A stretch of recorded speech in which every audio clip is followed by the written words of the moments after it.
Hi, good morning.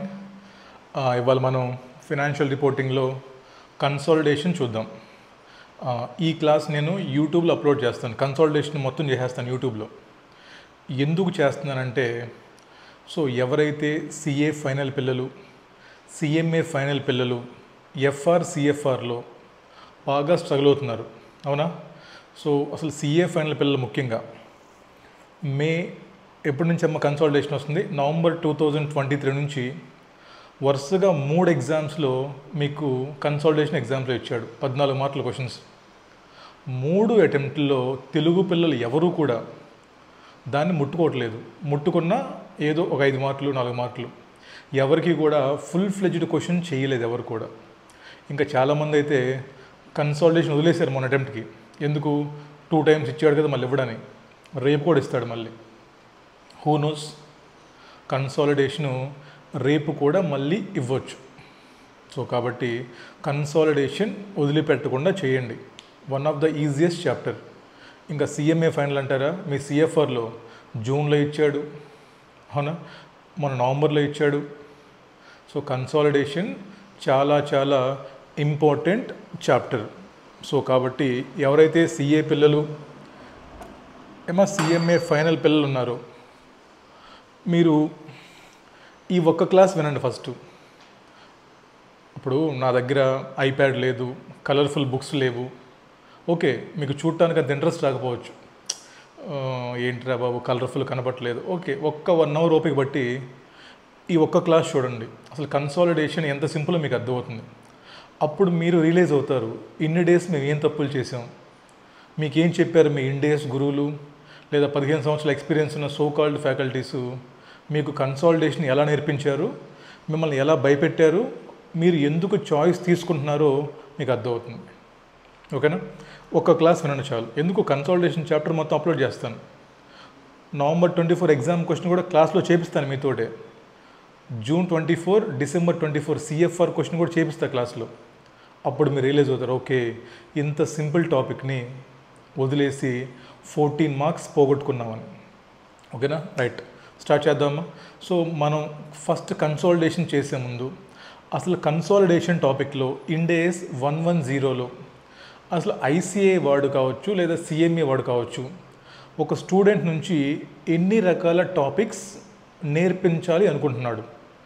మీరు ఏదన్నా ఒక టాపిక్ స్టార్ట్ చేసే ముందు అసలు ఈ కన్సాలిడేషన్లో అసలు ఇండేస్ 110 ఏం చెప్తుంది, అసలు ఎన్ని టైప్స్ ఆఫ్ కాన్సెప్ట్స్ దీంట్లో ఉన్నాయని మీకు ముందు క్లారిటీ వస్తే దెన్ మీరు కన్సాలిడేషన్ చేయడం చాలా ఈజీ. మనం ఏం చేద్దాం, దానికి ముందు ఒక చార్ట్ వేసుకుందాం. అసలు కన్సాలిడేషన్లో మనం ఏమేమి నేర్చుకోవాలి. రైట్, మా చార్ట్ ఏంటి ఒకటి.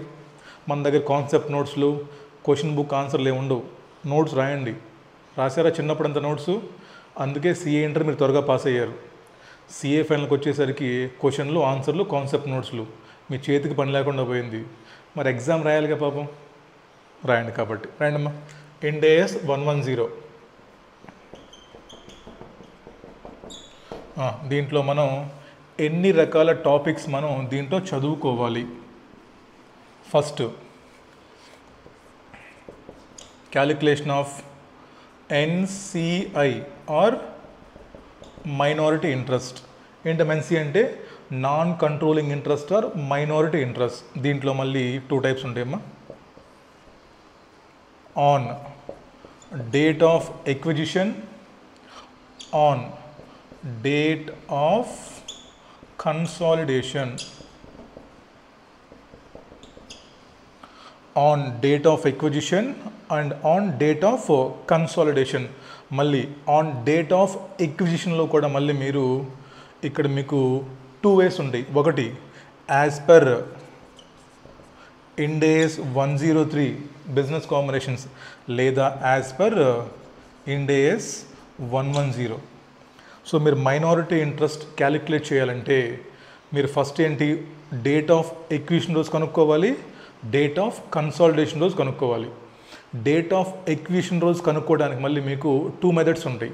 ఒకటి యాజ్ పర్ బిజినెస్ కాంబినేషన్ చేయొచ్చు, అప్రోచ్ నెట్ అసెట్స్ అప్రోచ్ చేయొచ్చు, లేదా యాజ్ పర్ ఇండేస్ 110 అప్రోచ్ కూడా చేయొచ్చు. మీరు 2 అప్రోచ్లు నేర్చుకోవాలి. దాని తర్వాత క్లోజింగ్ బ్యాలెన్స్ ఎలా కనుక్కోవాలి, ఇది ఓపెనింగ్ బ్యాలెన్స్, ఇది క్లోజింగ్ బ్యాలెన్స్ అమ్మ. డేట్ ఆఫ్ ఎక్విజిషను అంటే బిజినెస్ కాంబినేషన్ డేట్, ఇదేమో కన్సాలిడేషన్ డేట్. ఓకేనా, రైట్. నెక్స్ట్ దీని తర్వాత ఎలిమినేషన్ ఆఫ్ అన్రియలైజ్డ్ ప్రాఫిట్. దీంట్లో కూడా మళ్ళీ మీకు 2 టైప్స్ ఉంటాయమ్మా, on inventory, second on assets. మీకు ఇక్కడ 2 టైప్స్ ఉంటాయండి, ఇన్వెంటరీ అవ్వచ్చు లేదా అసెట్స్ అవ్వచ్చు. అంటే ఏంటి, హోల్డింగ్ కంపెనీ సబ్సీకి స్టాక్ అమ్మవచ్చు, లేదా సబ్సీ కంపెనీ హోల్డింగ్కి ఇన్వెంటరీ అమ్మవచ్చు. హోల్డింగ్ కంపెనీ సబ్సీకి అసెట్స్ అమ్మవచ్చు, లేదా సబ్సీ హోల్డింగ్కి అసెట్స్ అమ్మవచ్చు. ఇలా ఇంటర్ కంపెనీ ట్రాన్సాక్షన్స్ ఉంటే మరి కన్సాలిడేషన్ చేస్తున్నప్పుడు ఈ ఇంటర్ కంపెనీ ట్రాన్సాక్షన్స్ మనం క్యాన్సిల్ చేయాలి కాబట్టి దాంట్లో ఉన్న ప్రాఫిట్ ఎలా ఎలిమినేట్ చేయాలి అదొకటి. నెక్స్ట్ అమ్మ, ఎక్విజిషన్ ఆఫ్ అడిషనల్ స్టేక్.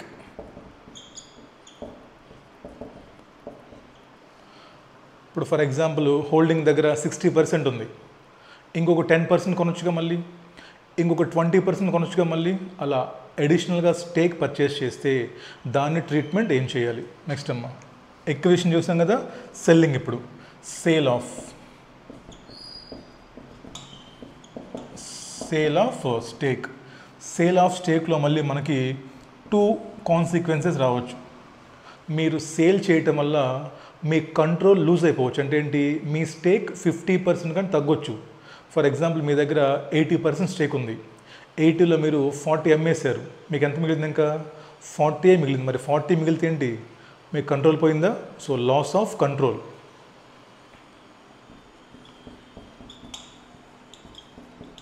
అంటే ఏంటి, లెస్ దాన్ 50% ఉంది అమ్మిన తర్వాత. ఇక్కడేంటమ్మా, నో లాస్ ఆఫ్ కంట్రోల్. అంటే ఏంటి, మోర్ దాన్ 50% ఉంది, లెస్ దాన్ 50% ఉంటే కంట్రోల్ పోయింది. మరి ట్రీట్మెంట్ ఎలాగా, కంట్రోల్ ఉంటేనేమో మీరు ఇండేస్ 110 అప్లై చేస్తారు, మరి కంట్రోల్ పోతే దట్ బికమ్ యువర్ అసోసియేట్, మరి ఇండేస్ 28 అప్లై చేయాలి కదా, అది ఇక్కడ నేర్చుకుంటాం. నెక్స్ట్ అమ్మా, accounting for investment companies. Like example mutual fund company.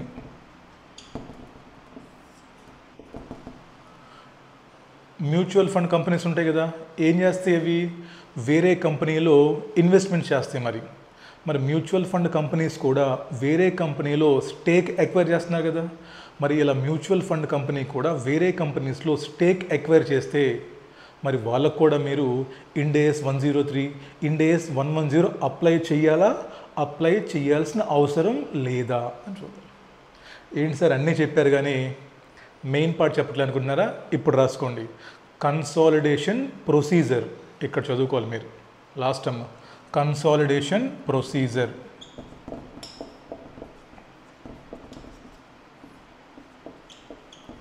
దీని మళ్ళీ 2 పార్ట్స్ చేయండి. కన్సాలిడేషన్ ప్రొసీజర్ని ఒకటేమో నార్మల్ హోల్డింగ్, రెండేమో చైన్ హోల్డింగ్. ఇది మీరు చదువుకోవాల్సిన సిలబస్. నార్మల్ హోల్డింగ్ అంటే ఏంటి, ఏబి ఇద్దరే ఉన్నారు, చైన్ అంటే ఏంటి, ఏబిసి అలా రావచ్చు ఎన్నైనా సరే, చైన్ హోల్డింగ్. ఏమ్మా ఈ టాపిక్స్ మీరు చదువుకున్నారంటే జనరల్గా ఎగ్జామ్లో క్వశ్చన్ నెంబర్ 1 వచ్చిందనుకోండి, కంపల్సరీ క్వశ్చన్లో ఈ రెండిట్లో ఒకటి వస్తుంది క్వశ్చన్. ఇప్పుడు దాకా ట్రెండ్ ఏంటి, 14 మార్క్స్ కంపల్సరీ క్వశ్చన్ పడిందంటే either they లాస్క్ from consolidation procedure, normal అవ్వచ్చు, చైన్ హోల్డింగ్ అవ్వచ్చు, లేదు సార్ ఎంసీక్యూస్ అడగొచ్చు, లేదా 5 మార్క్స్ క్వశ్చన్స్ ఎక్కువ అడుగుతారు. సో మీకు 5 మార్క్స్ క్వశ్చన్స్ అడగాలంటే వీటిల్లో ఎక్కడి నుంచే అడగొచ్చమ్మా. ఇక్కడ వరకు మీకు ఇవన్నీ కూడా 5 to 8 మార్క్స్ రేంజ్. మీకు 14 మార్క్స్ రావాలంటే ఇది మీకు రావాలి. దీంట్లో నార్మల్ అండ్ చైన్ హోల్డింగ్ ఇక్కడ మనం అన్ని క్వశ్చన్స్ చేస్తాం, రైటా, రైట్. ఇది ఈ టాపిక్స్ అన్నీ మీరు కన్సాలిడేషన్లో నేర్చుకోవాలి. ఈ టాపిక్స్ కాన్సెప్ట్ నేర్చుకోవటం, దానికి ఒక్కో క్వశ్చన్ చేసుకుంటూ వెళ్ళారంటే మీకు ఎగ్జామ్లో ఎంసీక్యూస్ రానివ్వండి, కంపల్సరీ క్వశ్చన్ రానివ్వండి, లేదా మిడిల్లో ఎక్కడైనా రానివ్వండి, మీరు సాల్వ్ చేయగలరు. ఇప్పుడు స్టార్ట్ చేద్దామా? నెక్స్ట్ హెడింగ్ బట్టిన ఇంకా first calculation of non controlling interest or minority interest. First దీంతో స్టార్ట్ చేద్దాం. మనం ఇటు వెళ్దాం. మీ సార్లు ఏం చేస్తారు? బిజినెస్ కాంబినేషన్, కన్సోలిడేషన్ కలిపి చెప్తారు మీకు. అది స్టార్ట్ చేస్తారు ఫస్ట్. అర్థం కాదు, భయం వేస్తుంది, మనం అలా చెయ్యం. మనం ఒక సెగ్మెంట్ వెళ్దాం కదా. ముందు చిన్న చదువుకుంటూ then will go to big topic. ఓకేనా? Heading button first calculation of NCI లేదా మైనారిటీ ఇంట్రెస్ట్. రైట్ అమ్మా, నేను బోర్డు రబ్ చేస్తాను అలోపు మీరు హెడింగ్ పెట్టండి. క్యాలిక్యులేషన్ ఆఫ్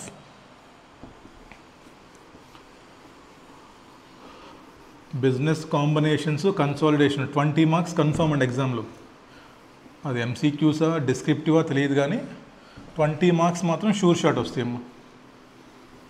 ఈసారి కూడా వదిలేస్తున్నారు కన్సాలిడేషను. 3 టైమ్స్ ఇచ్చాడు కదా వరుసగా. ఈసారి ఇవ్వడని చెప్తున్నారమ్మా వచ్చి మహానుభావులంతా. మొన్న అటెంప్ట్లో చాలామంది వదిలేశారు మళ్ళీ ఇవ్వడని. అక్కడికి వెళ్ళి తక్కువ ఫీజులు ఎగిరిపోయినాయి. 14 మార్కులు పోతే ఫెయిల్ ఆటోమేటిక్గా. రైట్. సో మనం ఫస్ట్ అమ్మ ఎన్సిఐ క్యాలిక్యులేషన్ చూద్దాం. ఫస్ట్ దీంట్లో కూడా మనం డేట్ ఆఫ్ ఎక్విజిషన్ రోజు ఎలా కనుక్కుంటాం చూసి then will go to closing balance calculation అమ్మ. రైట్. ఇంకా చూడండి అమ్మ జాగ్రత్తగా. సో మీరు బిజినెస్ కాంబినేషన్స్ మనకు అయిపోయింది ఆల్రెడీ. మీకు నేనేం చెప్పాను బిజినెస్ కాంబినేషన్లో? అసలు ఏం చెప్పండి బిజినెస్ కాంబినేషన్స్ ఒకసారి ఓవర్వ్యూ చూద్దాం మళ్ళీ. మన దగ్గర ఏ లిమిటెడ్ ఉంది, ఏ లిమిటెడ్. ఇక్కడెక్కడో మన దగ్గర ఒక బి లిమిటెడ్ ఉంది, అవునా? సో ఏ లిమిటెడ్ దాని ఫినాన్షియల్ స్టేట్మెంట్స్ అది ప్రిపేర్ చేసుకుంటూ వెళ్ళిపోతుంది. అంటే ఏంటి? Balance sheet, profit and loss account, balance sheet, P&L వేసుకుంటూ పోతారు ఇల్లు. ఇక్కడేవో అసెట్స్ ఉంటాయి, ఇక్కడేదో అవుట్ సైడ్ లయబిలిటీస్ ఉంటాయి, ఇక్కడ ఈక్విటీ షేర్ క్యాపిటల్ ఉంటుంది, ఇక్కడ అదర్ ఈక్విటీ రిజర్వ్స్ ఉంటాయి, అవునా? సో సేమ్ ఇక్కడ వీళ్ళు కూడా బి లిమిటెడ్ కూడా సేమ్ కదా. వీళ్ళ దగ్గర అసెట్స్ ఉన్నాయి, ఇక్కడేమో అవుట్ సైడ్ లయబిలిటీస్ ఉన్నాయి, ఇక్కడేమో ఈక్విటీ షేర్ క్యాపిటల్ ఉంది, ఇక్కడేమో అదర్ ఈక్విటీ ఉంది ఇక్కడ. అంతేనా? ఇప్పుడు ఏం చెప్పాను మీకు నేను business కాంబినేషన్స్లో?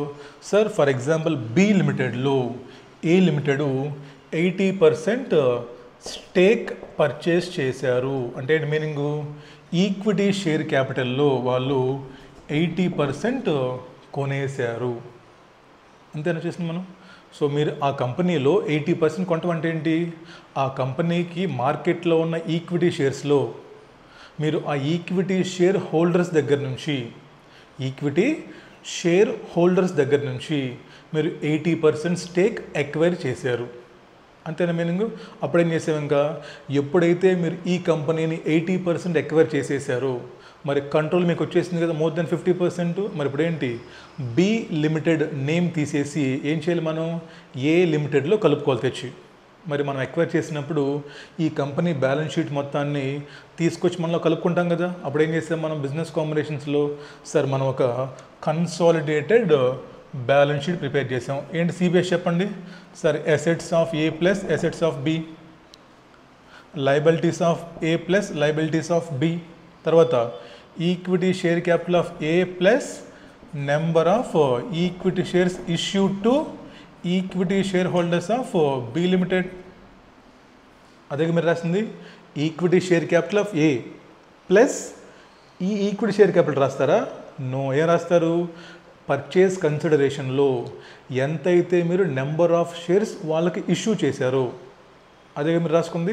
So equity share capital of A plus number of equity shares issued to equity share holders of B limited. తర్వాత other equity only A limited తీసుకుంటాము. ఈ అదర్ ఈక్విటీ మనకి ఇవ్వరు వాళ్ళు. ఇస్తారు మీకు అదర్ ఈక్విటీ. అది మీరు సిఏ ఇంటర్లో చేసింటారు అమాల్గమేషన్లో. ఓల్డ్ కంపెనీ బుక్స్ క్లోజ్ చేస్తున్నప్పుడు చూడండి, అది కూడా చెప్తాను ఇక్కడే. ఇప్పుడు ఇక్కడ ఈక్విటీ షేర్స్ ఉన్నారా? మరి ఈక్విటీ షేర్ హోల్డర్ సెటిల్మెంట్ చేయాలా మీరు? చెప్పండి ఏం చేస్తారమ్మా? ఈక్విటీ షేర్ హోల్డర్ అకౌంట్ వేద్దాం ఇక్కడ. మరి ఈ ఈక్విటీ షేర్ హోల్డర్స్ని ఇక్కడి నుంచి మీరు రిమూవ్ చేశారు కదా, మరి అసెట్స్ రిమూవ్ చేశారు, ఇక్కడికి వెళ్ళిపోయినాయి. లయబిలిటీస్ రిమూవ్ చేశారు, ఇక్కడికి వెళ్ళిపోయినాయి. ఈ రెండు మిగిలిపోయినాయి. మరి వాళ్ళని సెటిల్మెంట్ చేయాలిగా మీరు. రాయండమ్మా. ఫస్ట్ ఏం బ్యాలెన్స్ చెప్పండి. By opening balance carried down ఎంత ఉంది మీ దగ్గర. తర్వాత ఏం చేస్తాం, ఈ రిజర్వ్స్ మొత్తం వీళ్ళకే ఇవ్వాలి కాబట్టి ఇవి కూడా తీసుకెళ్ళి వీళ్ళకి ఇచ్చేస్తాం. అంతేనా. To other equity. ఇప్పుడు ఏం చేస్తాం, టు పర్చేజ్ కన్సిడరేషన్ పెయిడ్. అదేగా మీరు చేసింది అక్కడ. సిఏ ఇంటర్లో మీరు ఈక్విటీ షేర్ హోల్డర్స్ అకౌంట్ వేస్తుంటారు. ఈక్విటీ షేర్ హోల్డర్స్ని ఎలా క్లోజ్ చేస్తాం మనం. ఈక్విటీ షేర్ క్యాపిటల్ రాసాము, రిజర్వ్స్ రాసాము, అంటే వాళ్ళ వాటాకి వాళ్ళకి ఎంత అయితే డబ్బులు వచ్చాయో తీసుకొని difference will take to sum profit or loss whatever it may. అక్కడ ఎంట్రీలు తీసుకుంటాం అక్కడ మనం. అంటే ఏంటి మీనింగు, ఈ equity share capital other equity కొత్త బ్యాలెన్స్ షీట్లోకి రాదు, ఇక్కడ క్లోజ్ అయిపోతుంది. అంతేనా. ఇప్పుడు ఏం చేస్తాం మరి, ఈ ఈక్విటీ షేర్ హోల్డర్స్కి ఈ బ్యాలెన్స్ షీట్ మొత్తాన్ని కొన్నందుకు మనం కొన్ని షేర్స్ ఇచ్చుంటాం కాబట్టి a limited shares plus number of shares issue to share holders of B limited ఇక్కడ రాసాం. అదర్ ఈక్విటీ నాదే రాసుకుంటాను వాడు నేను. అయిపోయిందమ్మా. ఇదేంటి, ఇండేస్ 103 బిజినెస్ కాంబినేషన్. ఇప్పుడు చెప్పండి, ఈ మైనారిటీ ఇంట్రెస్ట్ ఎక్కడి నుంచి వచ్చింది మధ్యలో. ఇప్పుడు ఈ బ్యాలెన్స్ షీట్లో ఏమా, ఇప్పుడు ఈ బ్యాలెన్స్ షీట్లో మనకి 2 టైప్స్ ఆఫ్ షేర్ హోల్డర్స్ ఉన్నారు. ఎవరు, 80% వాళ్ళు, 20% వాళ్ళు. ఓకేనా. ఇప్పుడు చూడండి, అయితే ఈక్విటీ షేర్ హోల్డర్స్లో మనకి ఇక్కడేమో 20% ఉన్నారు, ఇక్కడేమో 80% ఉన్నారు. మరి ఈ కంపెనీలో వి ఎక్వైర్డ్ ఓన్లీ 80%. మరి మిగతా 20%కి అంటే ఏంటి మనం అనుకోవడానికి సింపుల్గా, బి లిమిటెడ్లో 2 టైప్స్ ఆఫ్ షేర్ హోల్డర్స్ ఉన్నారు. ఒకరేమో 80%, ఒకరేమో 20%. అంతేనా. మరి 80% షేర్ హోల్డర్స్ని నువ్వు ఇదిగో ఏదో పర్చేజ్ కన్సిడరేషన్ పే చేసి సెటిల్ చేసేసావు. అంతేనా. ఏదో పర్చేజ్ కన్సిడరేషన్ వేసేసి సెటిల్ చేసావు. మరి వీళ్ళ సంగతి ఏంటి, వీళ్ళకి కూడా ఉందిగమ్మా. By balance brought down 20% of equity share capital, 20% of other equity. అంటే ఏంటి, ఈ ఈక్విటీలో ప్లస్ అదర్ ఈక్విటీలో మరి వీళ్ళకి 20% వాటా ఉందిగా. మరి వాళ్ళకి ఏమి ఇచ్చావు నువ్వు, ఏమి ఇవ్వలేదు. అసలు వాళ్ళు మనం తీసుకోలేదు కదా. అంటే ఏంటి, వాళ్ళ షేర్స్ వాళ్ళు అమ్మలేదు.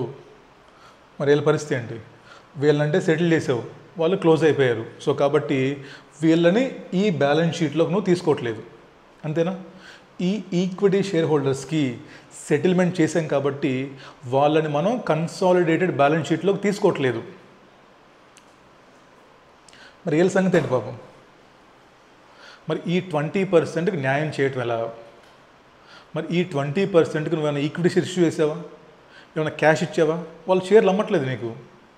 వాళ్ళు ఏంటి మరి వాళ్ళు ఏం చేయాలంటే, సో కాబట్టి వీళ్ళు మైనారిటీ కాబట్టి, అంటే 20% చాలా చిన్న స్టేక్ కాబట్టి వీళ్ళు డబ్బులు తీసుకోవట్లేదు కాబట్టి ఒక పని చేయండి, వీళ్ళని కూడా మీతో పాటు తీసుకెళ్ళి మీ బ్యాలెన్స్ షీట్లో వీళ్ళని చూయించుకోండి. అంటే ఏంటమ్మా, ఈ నెట్ అసెట్స్లో వీళ్ళకు కూడా 20% వాటా ఉంది అని వీళ్ళని కూడా తీసుకెళ్ళిపోండి. మీరు ఎలాగైతే అసెట్స్ మొత్తం తీసుకెళ్లారో, అవుట్ సైడ్ లయబిలిటీస్ మొత్తం తీసుకెళ్లారు, ఈక్విటీలో కూడా ఇంకా 20% సెటిల్మెంట్ చేయాల్సిన వాళ్ళు ఉన్నారు అని ఈ 20%ని కూడా మీరు మీతో పాటు తీసుకెళ్ళి మీ బ్యాలెన్స్ షీట్లో ఇక్కడ non controlling interest or minority అని రాసుకోండి అని చెప్పిందమ్మా కంపెనీస్ యాక్ట్, లేదా కన్సాలిడేషన్ ప్రొసీజర్ ఏదో.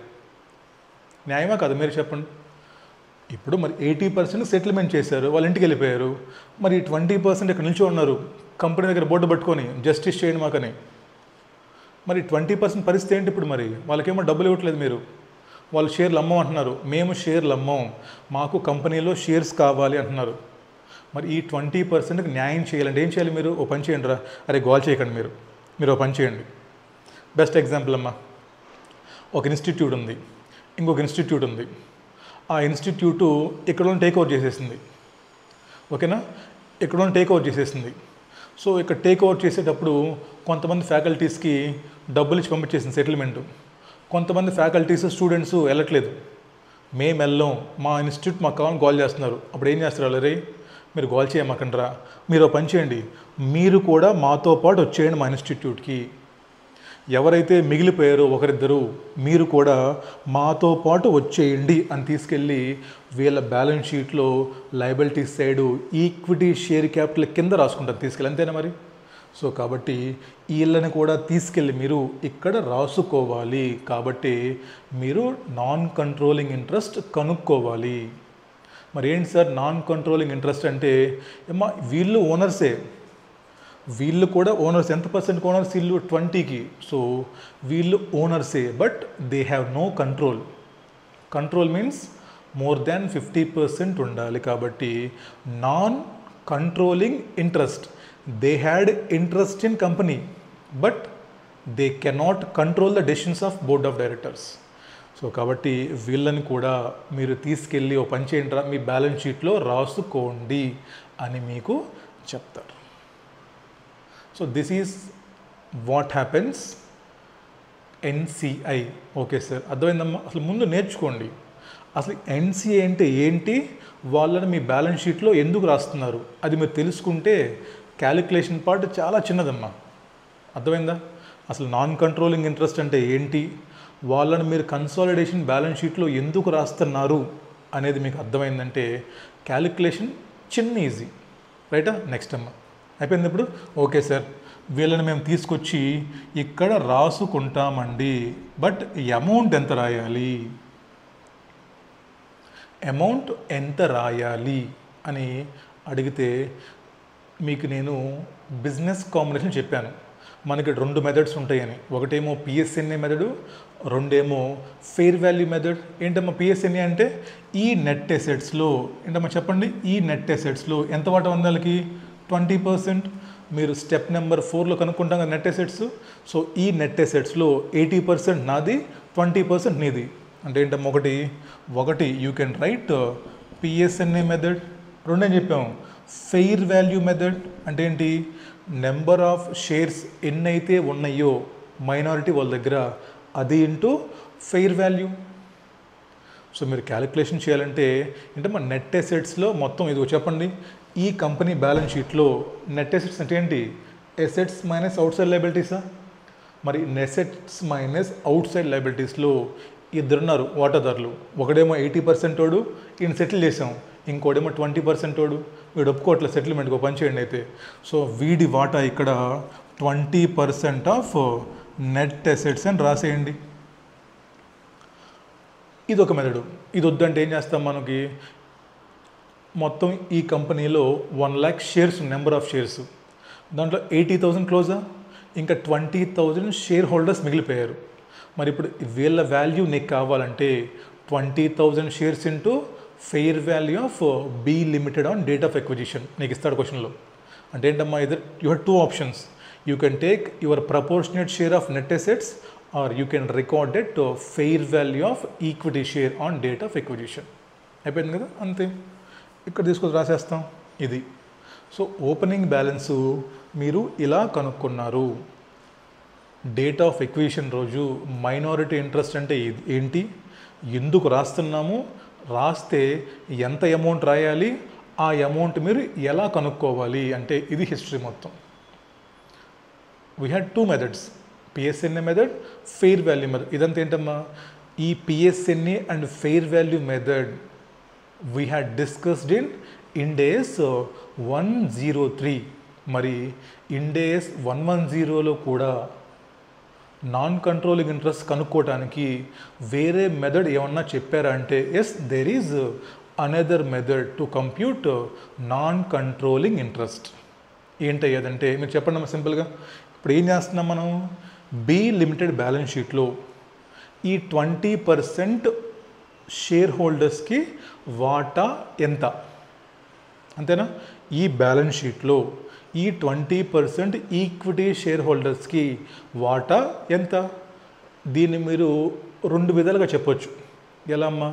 బ్యాలెన్స్ షీట్లో దేర్ ఆర్ 2 అప్రోచెస్. మీరు చిన్నప్పుడు చదువుకుంటే ఏంటో చెప్పండి. ఒకటేమో నెట్ అసెట్స్ అప్రోచ్, ఇంకోటేమో ఈక్విటీ అప్రోచ్. గుర్తుందా? ఒక బ్యాలెన్స్ షీట్ని మీరు ఎక్స్ప్రెస్ చేయాలంటే దేర్ ఆర్ 2 అప్రోచెస్. ఒకటేమో నెట్ అసెట్స్ అప్రోచ్, ఒకటేమో ఈక్విటీ అప్రోచ్. అంటే ఏంటమ్మా చెప్పండి? Assets minus outside liabilities means net assets. Assets minus outside liabilities means net assets. మరి నెట్ అసెట్స్ని ఇంకోలా చెప్పాలంటే equity plus reserves and surplus. మీరు చిన్నప్పుడు చేసుంటారు. There are 2 methods for calculations. ఒకటేమో net assets, రెండేమో equity approach. Net assets means assets minus outside liabilities, outside liabilities. ఇంకోటి equity plus reserves and surplus. ఇప్పుడు చెప్పండి అమ్మా, నేను మైనారిటీ షేర్ హోల్డర్. ఇప్పుడు ఈ కంపెనీలో నాకు 20% ఉంది. నేను ఈ కంపెనీకి వచ్చాను, లేదా ఈ కంపెనీ సీఏకి నేను ఫోన్ చేశాను. హలో సీఏ అని ఫోన్ చేశాను నేను. చెప్పండి సార్ అంటే, సార్ ఇప్పుడు మన కంపెనీ అమ్మేశారంట కదా. అవునయ్య అమ్మేశారు. మరి మన కంపెనీ అమ్మేసినప్పుడు సార్ మరి నాకు కూడా 20% వాటా ఉంది కదా సార్. ఉందయ్యా వాటా. నీది అమ్ముతావా? నేను అమ్మను. సరే సార్, ఓ పని చేయండి సార్, ఇప్పుడు నా వాటా కింద నాకు ఎంత వస్తుందో చెప్తారా కొంచెం? మీరు అడుగుతున్నారు 20% నన్ను. సరే ఇప్పుడు నా వాటా కింద చెప్తారంటే ఒక నిమిషం మాకు చెప్తానని ఇప్పుడు ఏం చేశాడమ్మా సీఏ ఒక బ్యాలెన్స్ షీట్ తీసుకుంటాడమ్మా ఇక్కడ. అవునా? CA take 1 balance sheet. ఇదేనా బ్యాలెన్స్ షీట్? సీఏ ఆ కంపెనీ బ్యాలెన్స్ షీట్ తీసుకొని, ఏమయ్యా నీ వాటా ఎంత అంటే, నెట్ అసెట్స్ మెథడ్లో చూశానంటే అసెట్స్ ఇన్ని ఉన్నాయి minus outside liabilities into 20%. అదవుతుందా? Net assets into 20%. సార్ ఇంకోలా చెప్పొచ్చా ఏమన్నా? చెప్పొచ్చు, చెప్తాను. ఈక్విటీ షేర్ క్యాపిటల్ 1 lakh ఉంది, రిజర్వ్స్ 50,000 ఉన్నాయి. అంటే 1,50,000 ఇంటూ 20%. ఇది నీదే, అది నీదే. అసెట్స్ నీవే, ఈక్విటీ రిజర్వ్స్ కూడా నీవేగా. మరి అంటే ఏంటమ్మా మీకు కరెక్ట్స్ ఏంటి చెప్పండి ఇక్కడ? సో నాన్ కంట్రోలింగ్ ఇంట్రెస్ట్ కనుక్కోవాలంటే మనకి దేర్ ఆర్ 2 అప్రోచెస్. ఒకటేమో నెట్ అసెట్స్ అప్రోచ్, ఒకటేమో ఈక్విటీ అప్రోచ్. అంటే ఈ బ్యాలెన్స్ షీట్లో దీంట్లో 20% అన్నా చెప్పొచ్చు, లేదా equity share capital into 20%, other reserves into 20%. అదవుతుందా? సో మీరు ఎలాగైనా ఎక్స్ప్రెస్ చేయొచ్చు క్వశ్చన్లో మీకున్న ఇన్ఫర్మేషన్ బట్టి. క్వశ్చన్లో మీకు నెట్ అసెట్స్ ఇచ్చేసాడు. First priority always net assets. ఒకవేళ మీకు క్వశ్చన్లో నెట్ అసెట్స్ ఇవ్వకుండా equity share capital reserves and surplus ఇస్తే then equity share capital into 20%, reserves and surplus into 20% అయిపోయింది.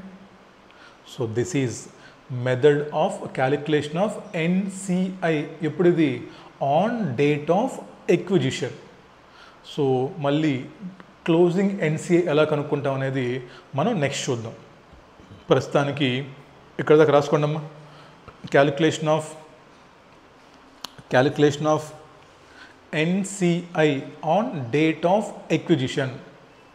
ఇది మొత్తం మీకు గుర్తుండాలమ్మా. మీరు రాసుకోవాలి, తెలుగులో ఎగ్జాంపుల్స్ గుర్తుపెట్టుకోవాలి లాజిక్ తోటి.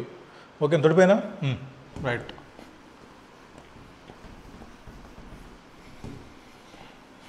రాయండి. Calculation of NCI on date of acquisition. చాలా ఇంపార్టెంట్ అమ్మా. 5 మార్క్స్ క్వశ్చన్స్ ఎక్కువ వస్తాయి దీంట్లో.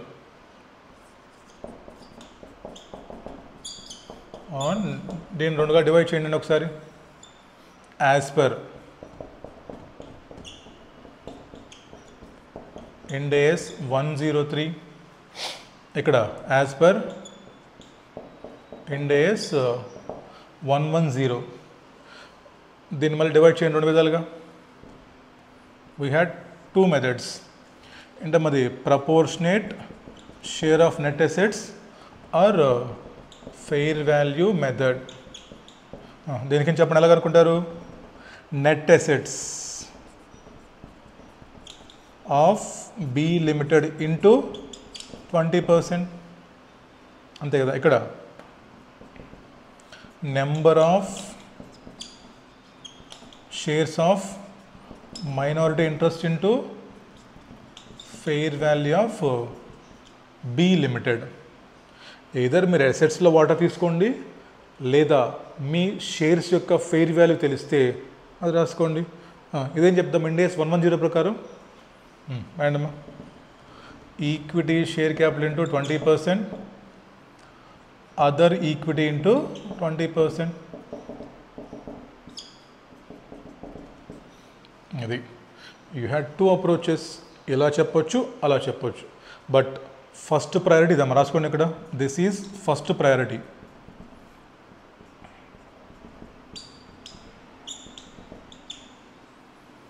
ఇదమ్మా.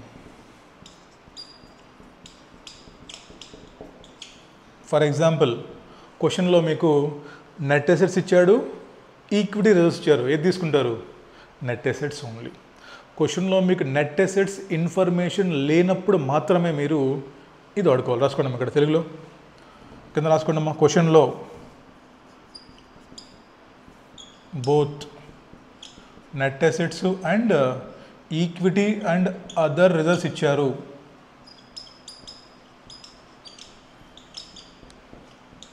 we should consider net assets only. క్వశ్చన్లో మీకు 2 ఇచ్చారు, బట్ ఇదే మీరు ఫస్ట్ ప్రయారిటీ. నెక్స్ట్ అమ్మా, ఇది ఎప్పుడు? ఇఫ్ నో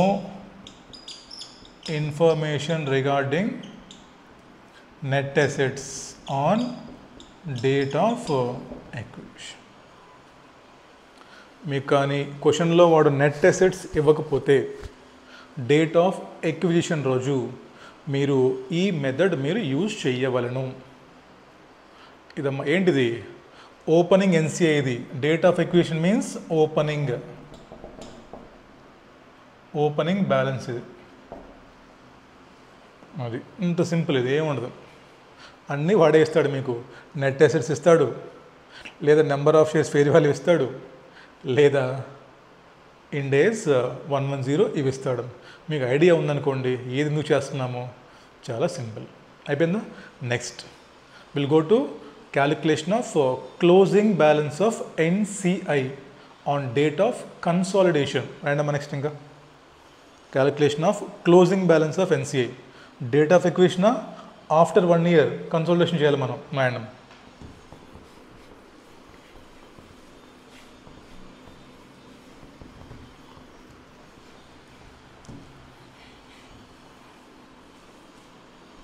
ఇక్కడ మీకు NCI క్లారిటీ వచ్చిందనుకోండి, ఆ పెద్ద క్వశ్చన్లో సింపుల్ అయిపోతుంది మీకు. ఇప్పుడు ఏదైతే మనం లాస్ట్ కన్సాలిడేషన్ చూసాం పెద్ద క్వశ్చను, దాంట్లో చాలా ఇంపార్టెంట్, బ్యాలెన్స్ షీట్లో రాయాలిగా మరి. సరేనమ్మా, క్లోజింగ్ బ్యాలెన్స్ కనుక్కునే ముందు నాకు ఒకసారి చెప్పండి ఇంకా.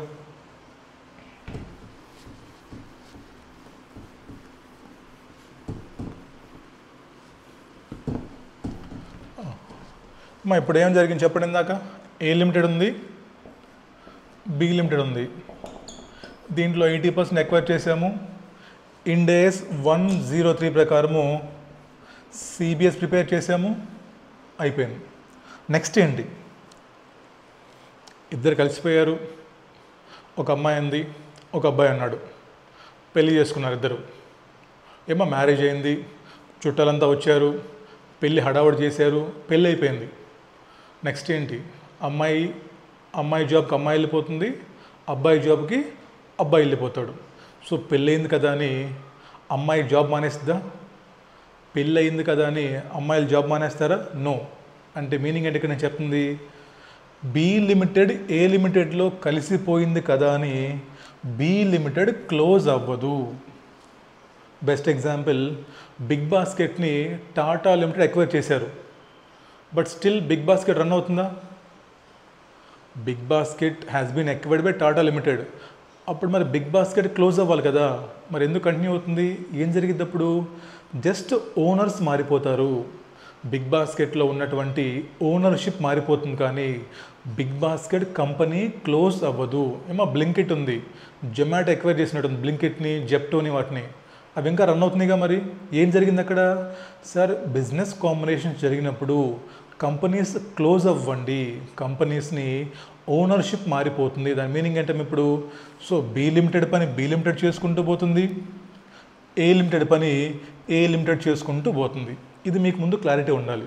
చాలామంది బి క్లోజ్ అయిపోద్ది అనుకుంటారు. బి లిమిటెడ్ క్లోజ్ అవ్వదు. ఎవరు క్లోజ్ అయ్యారు బి లిమిటెడ్లో? ఇప్పుడు చెప్పండి నాకు. బి లిమిటెడ్ బ్యాలెన్స్ షీట్లో ఎవరి అకౌంట్ క్లోజ్ చేసి పంపించారు మీరు? ఇదిగోండి, ఇక్కడ ఉన్నటువంటి 80% ఈక్విటీ షేర్ హోల్డర్స్ని మీరు క్లోజ్ చేసి పంపించారు. వాళ్ళ ప్లేస్లో ఎవరు వచ్చారమ్మా మనకి? ఇదిగోండి, వీళ్ళు వచ్చారు. ఏ లిమిటెడ్ ఇక్కడ వచ్చింది. అదేం జరిగింది అంటే బి లిమిటెడ్ బ్యాలెన్స్ షీట్ని మీరు అసెట్స్ క్లోజ్ చేయలేదు, లయబిలిటీస్ క్లోజ్ చేయలేదు. ఇంకోటి మిగిలిపెట్టేవాడు ఈ 20% ఎన్సిఐ గాడు కూడా ఇంకా ఉన్నాడు. అంటే ఏంటమ్మా ఇప్పుడు? సో బి లిమిటెడ్లో ఇప్పుడు ఎవరెవరు ఓనర్స్ చెప్పండి. బి లిమిటెడ్లో ఎవరెవరు owners? 80% by A limited, Tata limited. 20% by old share holders, they are called NCI. So consolidation అయిపోయింది. జస్ట్ ఇదంతా ఏంటి మా పేపర్ వర్కే. బి లిమిటెడ్ ఆపరేషన్స్ చేసుకుంటూ పోతుంది, ఏ లిమిటెడ్ ఆపరేషన్స్ చేసుకుంటూ పోతుంది. బట్ ఓనర్స్ పేరు మారిపోయింది అంతే. ఇప్పుడు అమ్మాయికి పెళ్ళి అయిపోయింది, అమ్మాయిల ఇంటి పేరు మారిపోతుంది కదమ్మా. జస్ట్ ఇంటి పేరు మారుతుంది అంతే. అమ్మాయి చేసే జాబ్ మారదు, అమ్మాయి తినే తిండి మారదు, అమ్మాయి చేసే పనులు మారవు. అంటే ఏంటమ్మా, ఎవరి పనులు వాళ్ళు చేసుకుంటూ పోతారు. బట్ ఇప్పటిదాకా వేరే ఇంటి పేరు ఉందనుకోండి, ఇప్పుడు ఇంటి పేరు మారుతుంది అంతే. అలాగే బిజినెస్ కాంబినేషన్ జరిగిన తర్వాత బి లిమిటెడ్ పని బి లిమిటెడ్ చేసుకుంటూ పోతుంది, ఏ లిమిటెడ్ పని ఏ లిమిటెడ్ చేసుకుంటూ పోతుంది. మరి 1 year అయిన తర్వాత ఎప్పుడైతే మీ మ్యారేజ్ యానివర్సరీ డేట్ వచ్చిందో, మ్యారేజ్ యానివర్సరీ వచ్చినప్పుడు సెలబ్రేట్ చేసుకుంటారు కదమ్మా.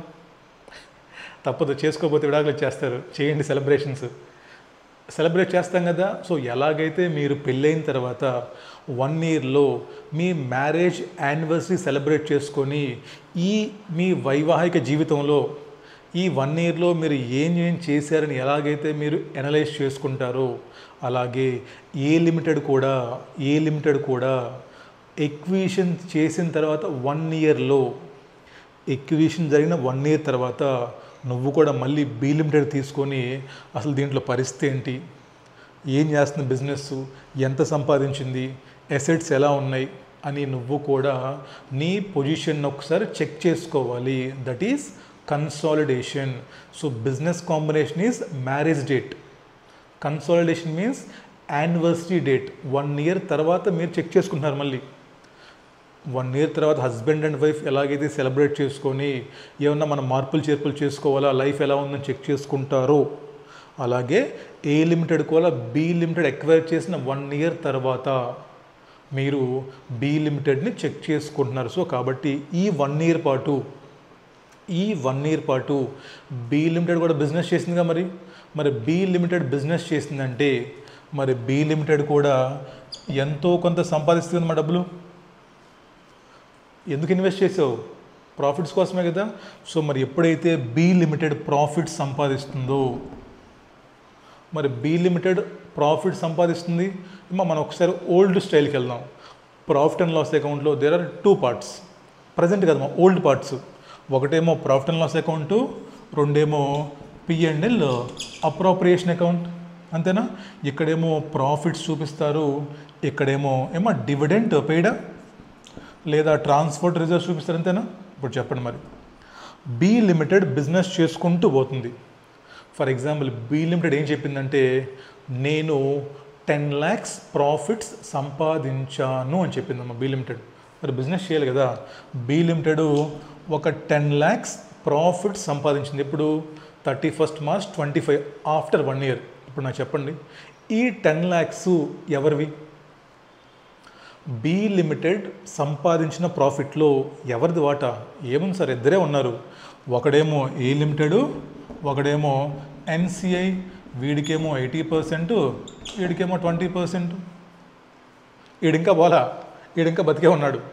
ఎన్సిఐ అంటే ఏంటి? ఇప్పుడు బి లిమిటెడ్ చేసిన వ్యాపారంలో వచ్చిన ప్రాఫిట్లో ఎవరెవరికి ఉందన్నమాట? సార్ ఏ లిమిటెడ్కి ఏమో 80% వెళ్తుంది, 20% ఏమో బి లిమిటెడ్కి వెళ్తుంది.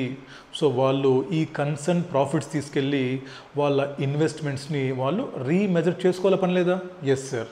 నెక్స్ట్, ఒకవేళ B limited 1 lakh dividend pay చేసింది. డిక్లేర్ చేసి పే చేయాలి. ఈ పాయింట్ నేను సపరేట్ చెప్తాను మళ్ళీ నీకు. B limited 1 lakh dividend declare చేసి పే చేసేసింది. మరి ఈ 1 lakh డివిడెంటు ఎవరెవరికి ఇస్తారు మా బి లిమిటెడ్? ఇద్దరే షేర్ హోల్డర్స్. సార్ ఈ 1 lakhలో కూడా మళ్ళీ ఏకేమో 80%, మైనారిటీకి ఏమో 20%. అదేగా జరిగేది. బి లిమిటెడ్ బిజినెస్ చేసుకుంటూ పోతుంది, ప్రాఫిట్ సంపాదించింది, ప్లస్ డివిడెంట్ ఏమన్నా పే చేయొచ్చు. అదే జరిగింది. రైట్. ఇప్పుడు రండి ఇంకా. ఇప్పుడు నేను minority stake holder, 20% minority stake holder. పెళ్లి రోజు నాకు చెప్పారు ఏమని, నీకు 20% వాటా ఉంది. ఎంత మన 20% సిబిఎస్లో?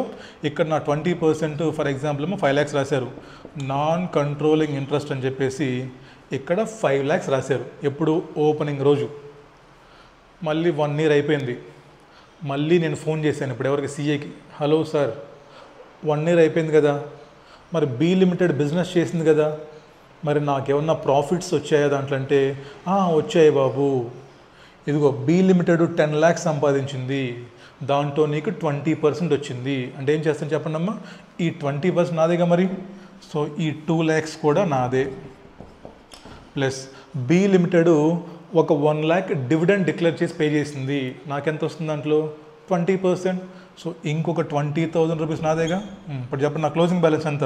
7,20,000. Simple point. దాంట్లో ఏముంది ఇంకా? అంటే ఏంటమ్మా మీనింగ్? ఓపెనింగ్ బ్యాలెన్స్ నువ్వు ఎలాగైతే ఫైండ్ అవుట్ చేసావో ఓపెనింగ్ బ్యాలెన్స్ షీట్లో నీ వాటా ఎంతో చూసుకున్నావు. మరి క్లోజింగ్ బ్యాలెన్స్ షీట్కి వచ్చేసరికి నువ్వేం చూసుకున్నావు చెప్పండి? నా ఓపెనింగ్ అసెట్స్ ఎంత ఉన్నాయి, నాకు బి లిమిటెడ్ చేసిన వ్యాపారంలో ప్రాఫిట్స్ ఎంత వచ్చాయి, దాంట్లో నా వాటా ఎంత, బి లిమిటెడ్ డిక్లేర్ చేసినటువంటి డివిడెంట్లో నా వాటా ఎంత. ఫర్ ఎగ్జాంపుల్ రివర్స్ థింక్ చేద్దాం. ఇప్పుడు బి లిమిటెడ్ లాసెస్ వచ్చాయి, రావచ్చు కదా, ఆల్వేస్ ప్రాఫిట్స్ రావు కదా. ఫర్ ఎగ్జాంపుల్ బి లిమిటెడ్కి ఏమో 10 lakhs లాస్ ఉన్నప్పుడు నో డివిడెంట్. ఇప్పుడు చెప్పండి, బి లిమిటెడ్కి 10 lakhs లాస్ వచ్చింది. నేను మళ్ళీ ఫోన్ చేశాను సిఏకి, హలో సార్ మన కంపెనీ బిజినెస్ ఎలా ఉంది? బిజినెస్ లేదేం లేదు, 10 lakhs loss. Oh my god, నాకొద్దు లాస్ అంటే ఒప్పుకుంటారా? నాకొద్దు లాస్ అన్నాను నేను. ప్రాఫిట్స్ వస్తే కావాలన్నప్పుడు లాస్ కూడా తీసుకోవాలి నువ్వు. అప్పుడు ఏం చెప్పండి, అప్పుడు నీ వాటా ఎంత? -2 lakhs. సో ఇక్కడ నీకు అప్పుడు ఏమైంది నీ వాటా? Closing balance 3 lakhs is my closing balance. So crux ఏంటమ్మా? So closing balance of NCI కనుక్కోవాలంటే ఏం చేస్తాం మనం? సార్ ఓపెనింగ్ బ్యాలెన్స్ ఎంతైతే మీరు రాశారో ఏ మెథడ్ ఫాలో అయితే ఆ మెథడు. మీరు ఇండేస్ 103 ఫాలో అయ్యారా, లేదా ఇండేస్ 110 ఫాలో అయ్యారు, మీ ఇష్టం అది. ఓపెనింగ్ బ్యాలెన్స్ కనుక్కున్నాం కదా, అయిపోయింది.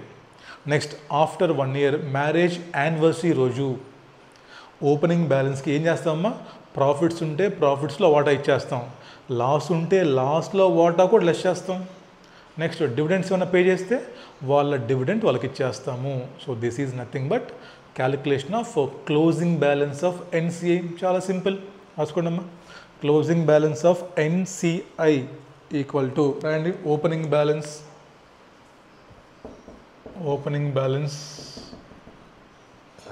Plus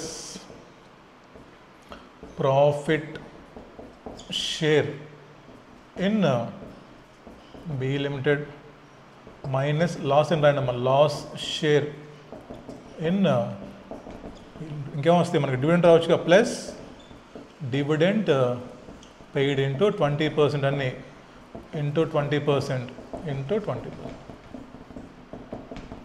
This is closing balance. It should be shown in closing CBS. ఇందాక సిబిఎస్లో రాశారు ఓపెనింగ్ బ్యాలెన్స్లో, ఇప్పుడు ఏంటి మళ్ళీ ఇక్కడ క్లోజింగ్ సిబిఎస్ వేస్తాం మనం. ఇది ఇక్కడ రాసుకోండమ్మా. క్లోజింగ్ ఎన్సిఐ ఎలా కనుక్కుంటామంటే this is the procedure. Opening balance plus ఒకవేళ బి లిమిటెడ్ ప్రాఫిట్స్ ఎర్న్ చేసింది, దాంట్లో వాటా తీసుకో. బి లిమిటెడ్కి లాస్ వచ్చింది, లాస్ కూడా తీసుకో, లెస్ చేసుకో. డివిడెండ్ పే చేశారు, నీ వాటా తీసుకో హ్యాపీగా నువ్వు. సో నీ ఇన్వెస్ట్మెంట్ రీమెజర్ చేసుకున్నావు, that is your closing balance. ఓకేనా? ఊరినే అయిపోయిందా? ఫస్ట్ ఇయర్ అయిపోయిందా? సెకండ్ ఇయర్కి వెళ్ళాం. అప్పుడు సేమ్ అప్పుడు ఏం చేస్తా చెప్పండి అమ్మా. ఇది అక్కడ ఓపెనింగ్ బ్యాలెన్స్ అవుతుంది అవునా. సెకండ్ ఇయర్కి మళ్ళీ ప్రాఫిట్, మళ్ళీ డివిడెంటు లేదా లాసు, మళ్ళీ క్లోజింగ్ బ్యాలెన్స్, మళ్ళీ థర్డ్ ఇయర్కి వెళ్తాం. ఇది అప్పుడు ఓపెనింగ్ అవుతుంది అంతేనా. ఈ ప్రాసెస్ కంటిన్యూ అవుతూనే ఉంటుంది. ప్రాఫిట్స్ ఉంటే ప్రాఫిట్స్ తీసుకో, లాస్ ఉంటే లాస్ తగ్గించుకో. ఈ ఇయర్కి క్లోజింగ్ అంటే అది నెక్స్ట్ ఇయర్కి ఓపెనింగ్ అవుతుంది. So this is all about calculation of NCI. I think మనకి ఒక 4 క్వశ్చన్స్ ఉన్నాయమ్మా దీంట్లో. నేనేం చేశానంటే లేటెస్ట్ క్వశ్చన్ బ్యాంక్ మీకోసం, ఇప్పుడు కన్సోలేషన్ టాపిక్ ఉందనుకోండి, నేను క్వశ్చన్స్ కూడా మీకు ఎలాంటి సీక్వెన్స్ ఇచ్చాను. హెడ్డింగ్ పెడతాను ఫస్ట్ క్యాలిక్యులేషన్ ఆఫ్ NCI, దాంట్లో ఒక 4 క్వశ్చన్స్ ఉన్నాయి. అది స్టడీ మ్యాట్ అవ్వచ్చు, RTP అవ్వచ్చు, MTP అవ్వచ్చు, పాస్ట్ ఎగ్జామ్ పేపర్స్ అవ్వచ్చు, CA అవ్వచ్చు, CMA అవ్వచ్చు, లేదా లేటెస్ట్ స్టడీ మ్యాట్లో ఉన్న అడిషనల్ క్వశ్చన్స్ కూడా అవ్వచ్చు. వాట్ ఎవర్, నేను అన్నీ తీసుకొని ఫస్ట్ క్యాలిక్యులేషన్ ఆఫ్ NCIలో ఎన్ని క్వశ్చన్స్ ఉన్నాయి అది మీకు ఇచ్చేస్తాను.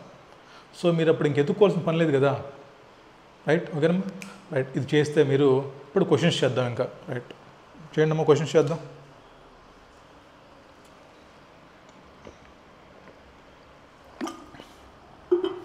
ఒక చిన్న క్వశ్చన్ చేద్దాం, చేసి then will stop, will continue next class అమ్మా. మళ్ళీ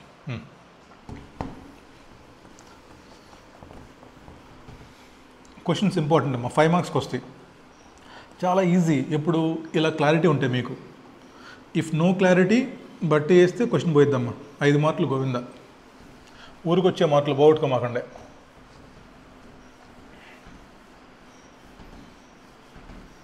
రైట్ రండి చాలు. క్వశ్చన్ నెంబర్ 1 చూడండి అమ్మా మన క్వశ్చన్ బ్యాంక్లో. నేను మీకు ఇచ్చే క్వశ్చన్ బ్యాంక్లో this is question number 1. X Limited purchased 80% shares of ABC Limited on 1st April 2001 for 1,40,000 అంటమ్మా. అంటే ఏంటి, మీరు ఇక్కడ మన 2 కంపెనీస్ ఉన్నాయి. ఒకటేమో XYZ, రెండేమో ABC. దీంట్లో మీరు 80% కొన్నారంట. ఎంత ఇచ్చారు కొన్నందుకు? You paid 1,40,000 PCM, purchase consideration. తర్వాత the issued share capital of ABC Limited on 1st April 2001 was 1 lakh and profit and loss account was 60,000. వీళ్ళ గురించి చెప్తున్నాడమ్మా. వీళ్ళ బ్యాలెన్స్ షీట్లో ఈక్విటీ షేర్ క్యాపిటల్, ఇంకోటి ఏంటి ప్రాఫిట్ అండ్ లాస్ అకౌంట్. ఎంతంట? 1 lakh అంట, ఇంకోటి ఏంటి 60,000. Okay. For the year ending 31st March 2002 ABC Limited has earned, వీళ్ళు బిజినెస్ చేసుకుంటూ వచ్చారంట. ఎప్పుడు? 31st March 2002కి వీళ్ళ ప్రాఫిట్ అండ్ లాస్ అకౌంట్లో ఎంతమ్మా ప్రాఫిట్? వీళ్ళు 20,000 ప్రాఫిట్ సంపాదించారంట. తర్వాత డివిడెంటు 30,000 పే చేశారంట. ఇది ఇన్ఫర్మేషన్ మీకు ఇచ్చింది.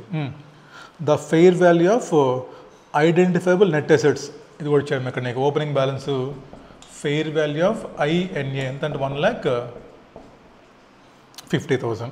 క్వశ్చన్ చూడండి ఇంకా. Calculate amount of non controlling interest on 1st April అంటే ఏంటి? ఓపెనింగ్ బ్యాలెన్స్ బ్రాకెట్లో using proportionate net assets method and closing balance on 31st March 2002 and also pass journal entry on acquisition date. Opening balance of NCA కనుక్కోవాలి, closing balance of NCA కనుక్కొని opening రోజు entry pass చేయాలి. అర్థం? First ఏమని చెప్పండి. First opening balance చెప్పండి అమ్మా. ఏ method? PSNA method. అంటే ఏంటి? Net assets into 20%. 80 కొన్నారు, 20 మైనారిటీ మిగిలిపోయారు. ఎంతమ్మా? 1,50,000 అసెట్స్ ఇంటూ 20%, ఎంత? 30,000. ఇది and opening NCA equal to A method చెప్పాడు మీకు వాడు? PSNA ఇండేస్ 103, 1,50,000 into 20. సో అప్పుడు ఏంటి? ఇవి మీరు ఇగ్నోర్ చేసేయాలి. క్వశ్చన్లో మీకు ఈక్విటీ షేర్ క్యాపిటల్ ఉన్నా కానీ వాడు స్పెసిఫిక్గా PSNA మెథడే వాడమంటున్నాడు కాబట్టి you should use PSNA only. Next అమ్మా క్లోజింగ్ కనుక్కుందాం. రెండు closing balance equal to 31st March. Opening balance ఎంత? 30,000. ఎంత ఇచ్చారు profit? Add share in profit of ABC Limited 20,000 into 20 ఎంత? 4,000. డివిడెంట్లో add share in dividend 30,000 into 20%, 6,000. కనుక ఎంత వస్తుంది?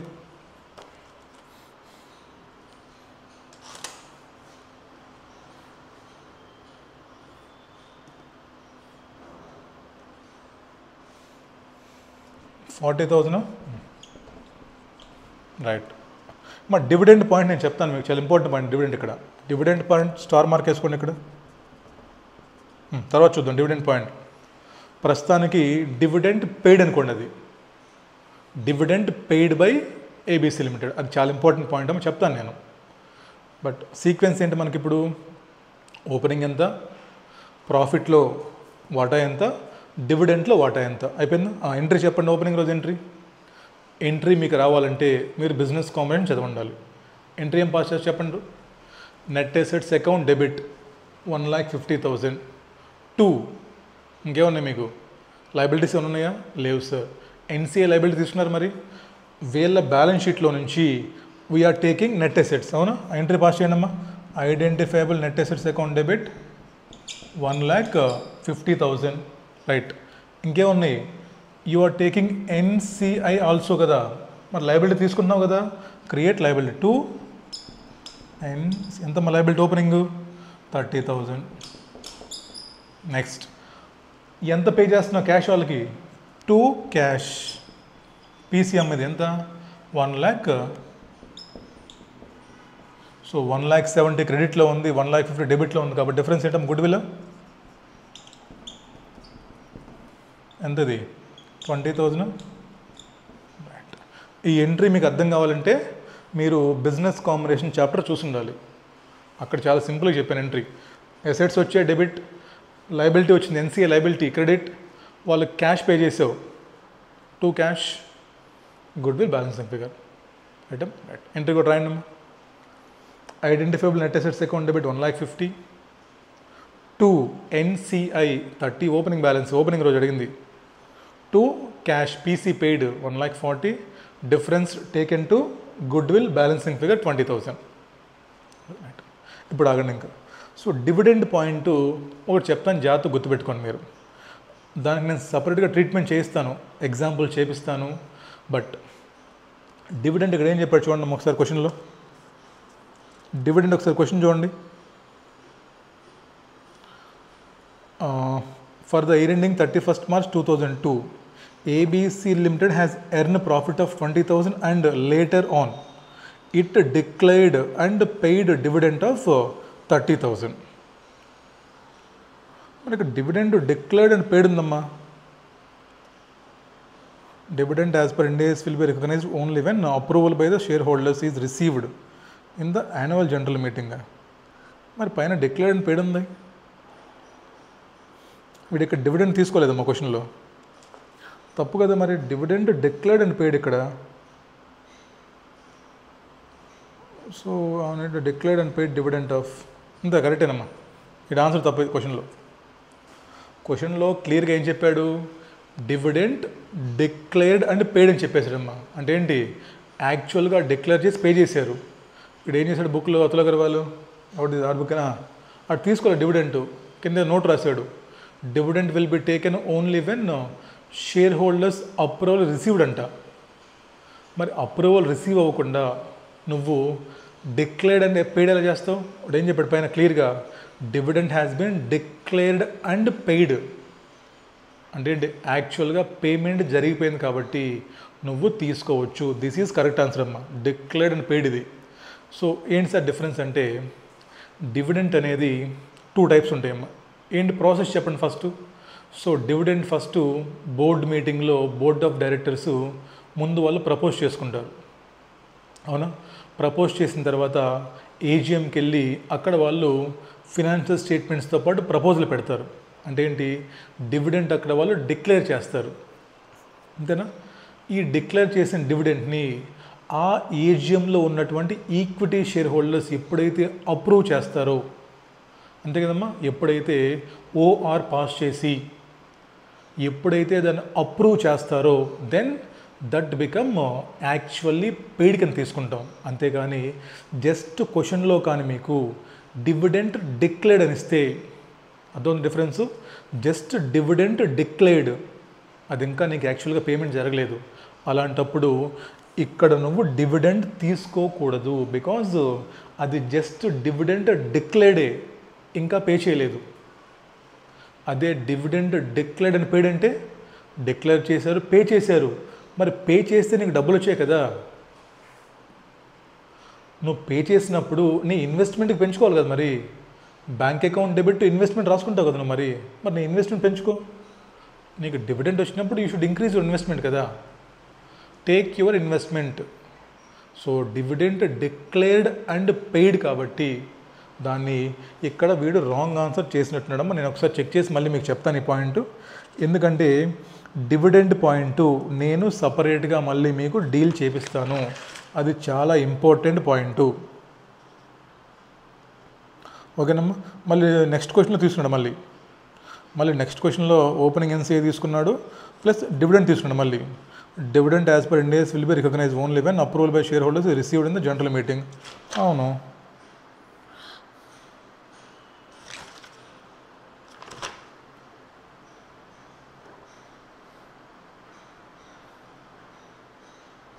ఓకే సరేలేమ్మా, ఓ పని చేయండి. డివిడెండ్ పాయింట్ పక్కన పెట్టి నేను చెప్తాను మీకు డివిడెండ్ పాయింట్. ఓకేనా. డివిడెండ్ డిక్లేర్డ్ అంటే ఏంటి, పెయిడ్ అంటే ఏంటి, దాన్ని ఎప్పుడు తీసుకోవాలి నేను మీకు చెప్తాను. బట్ మీరు సింప్లీ రిమెంబర్ ఏం చెప్పండి, క్లోజింగ్ బ్యాలెన్స్ ఎలా వస్తుంది మనకి, ఓపెనింగ్ బ్యాలెన్స్ ప్లస్ వాళ్ళ ప్రాఫిట్లో వచ్చే వాటా ప్లస్ అక్కడ ఉన్న డివిడెంట్లో వాటా. డివిడెండ్ పాయింట్ నేను మీకు సపరేట్గా ఒక క్లాస్ పెడతాను. డివిడెండ్ పాయింట్, బోనస్ పాయింట్, ఇవన్నీ నేను మీకు I will give you separate questions. ICA బుక్లో చాలా ఇలిస్ట్రేషన్స్ ఉన్నాయి, నేను మీకు చేయిస్తాను. ఓకేనమ్మా. సో ఎన్సీఐ మీద మనకి ఇంకా చాలా క్వశ్చన్స్ ఉన్నాయి, ఎగ్జామ్ క్వశ్చన్స్ ఉన్నాయి. అవి మనం నెక్స్ట్ క్లాస్లో చేద్దాం. ఓకేనమ్మా. రైట్. ఇది సో ఈ క్లాస్ చూస్తే మీకు అర్థం అవ్వాలి కన్సాలిడేషన్ ఎలా చదువుకోవాలి, ఎంత సింపుల్లో మీకు అర్థమవుతుంది. కాబట్టి ప్లీజ్ సిఎఫ్ఆర్ మోసపోమాకండి. 10,000 పెట్టి కొనడానికి ఏం లేదు ఇక్కడ. సబ్జెక్ట్ 11,000 15,000 పెట్టి కొనడానికి ఇక్కడ ఏమి లేదమ్మా. సబ్జెక్ట్కి కష్టపడుతున్నాం కాబట్టి ఒక 5,000, ఇంకా డిజిటల్ బోర్డు అది పెట్టుకుంటే కరెంటు బిల్లు ఏసీ వస్తుంది కాబట్టి ఒక 7,000, అంతకుమించి లేదమ్మా ఇక్కడ సీను. సబ్జెక్ట్ 4,000-5,000 చాలమ్మా. ఇప్పుడు నాకు ఎందుకు 3,000కి ఇస్తున్నాను నేను, నాకు రెంట్, రూమ్ రెంట్ ఇది, నాకు కరెంటు బిల్లు ఏసీ లేదు, ఇక్కడ ఫ్యాన్ కూడా లేదు, బోర్డు, నాకు ఖర్చులు లేవు కాబట్టి ఐఎమ్ గివింగ్ ఎట్ 2,000 3,000. అదే నేను కూడా రేపు ఒక బోర్డు పెట్టుకున్నాను అనుకోండి, ఐప్యాడ్కి పెట్టుకొని, అప్పుడు ఇంకొక 1,000 వస్తుంది. మ్యాక్సిమం 5,000 లేదా 7,000 అమ్మ. అంతేగాని సిఎఫ్ఆర్ క్లాస్ 11,000, ఎస్ఎఫ్ఎం క్లాస్ 15,000 ఏంటవి సబ్జెక్టులు అనుకుంటున్నారు, ఏమనుకుంటున్నారు? 10,000 అంటే ఒక మిడిల్ క్లాస్ ఫ్యామిలీకి 1 మంత్ సంపాదన. అది ఎక్కడ వస్తాయి డబ్బులు?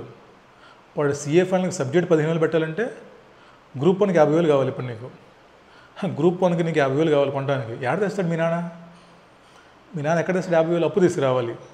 సరే అప్పు తెచ్చి కొన్నావు, ఆ క్లాస్ నీకు అర్థమైద్దా? అర్థం కాదు. అటెంప్ట్ పోయింది. 50,000 లాస్, వడ్డీ లాసు, మళ్ళీ కోచింగ్, మళ్ళీ ఇంక 50,000 అప్పు. ఇదే కదా మీరు చేస్తుంది చెప్పండి. సో దయచేసి క్లాసులు కొనేటప్పుడు బ్రాండ్లు, ఏమో కలర్ఫుల్ బుక్కులు, వాళ్ళు వేసుకునే బట్టలు, ఇన్స్టాగ్రామ్లో పెట్టే పోస్టులు, ఇవి చూసి కొనమాకండి. సబ్జెక్ట్ కంటెంట్ చూసి కొనుక్కోండి. క్లాసులు రేట్ తక్కువ ఉంటే బాగా చెప్పరు, రేట్ ఎక్కువ ఉంటే బాగా చెప్తారు, ఇలా ఆలోచించమాకండి. ఇదంతా చాలా చీప్ థింకింగ్. అది ప్రైస్ ట్యాగ్ని బట్టి డిసైడ్ చేయడానికి టీచింగ్ అనేది ప్రొడక్ట్ కాదు, ఇది స్కిల్. ఇది ఒక ఇంటెలెక్చువల్ ప్రాపర్టీ. సో నేను 2,000 పెట్టానంటే మీరు తీసుకురండి. ఇలా ఇప్పుడు విన్నారా క్లాస్? మీరు కన్సాలిడేషన్ సింపుల్గా మీకు ఎవరైనా చెప్పారా? సో క్లాసెస్ పర్చేజ్ చేసేటప్పుడు మీ జూనియర్స్ కానీ సలహాలు ఇవ్వండి. రేట్లు చూసి, కవర్ పేజ్ మీద ఉండే ఫోటోలు చూసి, వాళ్ళు యూట్యూబ్లో పెట్టే వాటి చూసి కొనమాకండి. కంటెంట్ చూసి కొనుక్కోండి. ఫస్ట్ అటెంప్ట్లో పాస్ అయిపోతారు. ఓకేనా? రైట్. కలుద్దాం మళ్ళీ. బాయ్. Take care.